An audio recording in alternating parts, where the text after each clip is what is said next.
Okay, hello to all. Just gonna speak out a short idea here. Say in the parsha, eikev tishmeu, so it says, "V'shamar Hashem Elokecha l'cha sabris v'esachesed asher nishma l'avisecha." So essentially, we have an idea over here that the Torah is telling us that if we listen to eikev tishmeu, if we listen, Rashi says, to the mitzvahs that a person dash back of, that he tramples with his heels, if you listen to those, then HaKadosh Baruch Hu will he will keep his promise to you, and he will fulfill to you the promise that he made to your fathers. So, ask 2 questions and give an answer, as well as I posted the sheet which has more arichos. But the 2 basic questions are: we know that the taich of the word mishpatim is the idea that mishpatim are mitzvos that even if they had not been said in the Torah, one would have intuitively understood that these things are necessary to do, like not murdering, not stealing, etc., etc. Those are mishpatim, and therefore it is difficult to understand what Rashi is saying. Rashi is saying that if the type of mitzvahs that a person is dashed ba'akev of, that he tramples upon with his heels, first of all, what does that mean? Why is Rashi taking a poetic license with dash ba'akev? What does Rashi really want with that? And second of all, simply speaking, the mishpatim, nobody is dash ba'akev of. Nobody forgoes and just tramples upon mishpatim, because they're the most basic things. If you ask anyone, they'll tell you that murder is a terrible thing, and they know that it's a terrible thing, and they don't do it, most people. So Rashi doesn't even make sense, because l'chayra, he's saying that these are mitzvahs kalas adam dash ba'akev. But the reading of the actual pasuk is tishme'un, and what are you going to listen to? The mishpatim. The mishpatim are not like mitzvahs that people are dash on, that they trample upon. They're actually very serious mitzvahs that people intuitively do have an awareness of. So Rashi seems to be very difficult. The other question is that we say v'shamar Hashem Elokecha l'cha sabris v'esachesed. What is the idea that we know we have in Vayom Shema, which is later on, that if we listen to the mitzvahs, everything will go well for us? So why over here, when we're talking about getting bracha, is it specifically the idea that the reason why the bracha is coming is because HaKadosh Baruch Hu is going to keep for us the covenant and the chesed that he swore to our fathers? It should be that we should get it because of our own ma'asim, our own reward. So, we know that dvarim, there are certain mitzvahs that if we do them, so we have their impact in this world, and then you have the Karen Kemas Haba, the Karen stays for the next world, but you have the pre in this world. So why is it only because of the fact that he's keeping our relationship to our fathers that it would be that we would get these brachos that are listed in the beginning of the parsha? Those are the 2 basic kashas. And to really answer the question, it's a bit of a long and complex answer. We're going to say a short idea, a synopsis, and that is that we have to understand the root of the word over here of eikev. So Rashi over here says eikev, and throughout Tanakh it does mean this as well. It means the heel, really, so the back of the foot. And then we have over here in Gufa by Avram Avinu, and this is HaKadosh Baruch Hu telling Yitzchak why he's going to bless him because of Avram Avinu. And the pasuk uses the Medrash later on. The Medrash compares these 2 psukim, but we're not going to get to that. But the pasuk over here says eikev asher shama Avraham bekoli vayishmar mishmarti mitzvos echukosav saras. So the eikev actually is specifically referring to Avraham, and it's also meduyik in the pasuk because the chesed, the midah of chesed that HaKadosh Baruch Hu is saying that he's going to have for us here is the midah of Avraham, as well as the midah of mishpat. So that's something that is a hanacha to understand. And we're going to go weiter, and we're going to attempt to say the following concept to answer our question, and that is like this. What the pasuk is talking about over here is the reality of Shmiya, of Tishma. And over here, it says as well, eikev asher shama Avraham bekoli. So over here we have eikev Tishma'un, and over by Amros we have eikev and we have shama Avraham bekoli.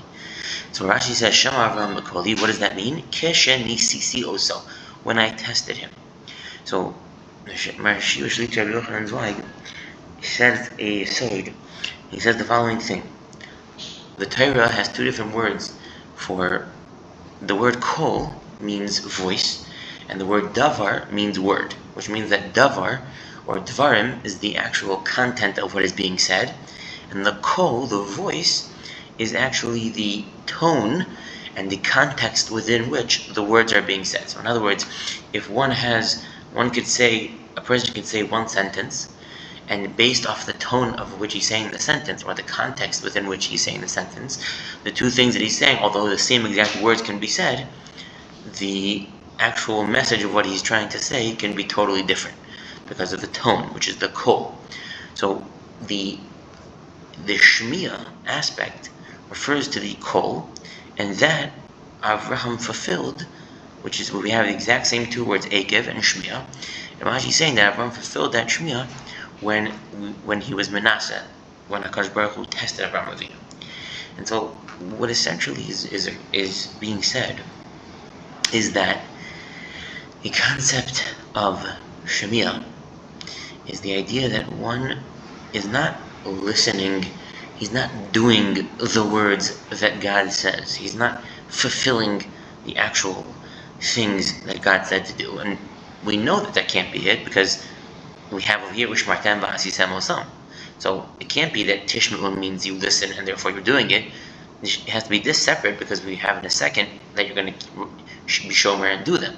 So obviously it has to be something else. But rather what it means is that you take the communication aspect behind the mitzvot that Hashem is commanding, and you proceed to internalize them as a manner of receiving a communication from HaKadosh Baruch Hu. So in other words, if you have this is what it means. So the bris is the covenant. The bris refers to a relationship in which two people, two entities commit to each other in a manner in which neither of those entities can ever break that relationship. And that is the concept of the Shmiya of, hey Daniel, what's up? Hey, how you doing? Good, Baruch Hashem, how are you? Good. I was wondering if it's too late for you to learn. You have a few minutes now. I do have a few minutes. Can we do in 3 minutes, and can you send me pictures in the meanwhile? So we'll start in 3 minutes, and we'll do like 5 or 10 minutes, and can you send me pictures in the interim? If you need me to send you pictures, then it has to be at 12:10. Because my phone's WhatsApp is locked until 12:10. That's 7 minutes from now? Okay. Yeah. Okay, that's fine. Okay. Cool. So therefore, the concept would be that eikev Tishma'un is a mishpat ma'ila. Rashi is saying very good. He's saying like this. What does it mean that the mitzvah sakalish adam dash eikev of Tishma'un? What it doesn't, Rashi is not talking about the reality of the asiyah of the mitzvah that people are dash on, that they trample on. He's talking about the reality of the internal communication being received from HaKadosh Baruch Hu through that mitzvah. Which means that, in fact, the Ramchal says this in Mesilas Yesharim all over the place, the more simple a concept is to people, the less the internalization of what that concept would mean in terms of the idea that HaKadosh Baruch Hu commanded you to do that mitzvah, and therefore he wants to communicate to you through that, the less people understand and internalize what that actually means.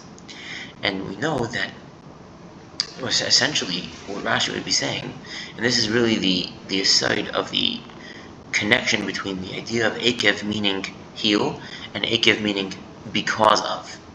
And that is, and we'll finish off with this, but this is a very important concept, and that is that in identity structure, in the Jewish identity structure, the idea of something being the eikev, meaning the basis of, because the eikev is the heel of the foot, and the foot is the basis of the entire body. It's what the entire body stands upon. The idea of the something being the basis of is synonymous with it being the cause of that thing. So in other words, eikev sheshem Avram Bakoli, what does that mean? Why does that also mean basis of?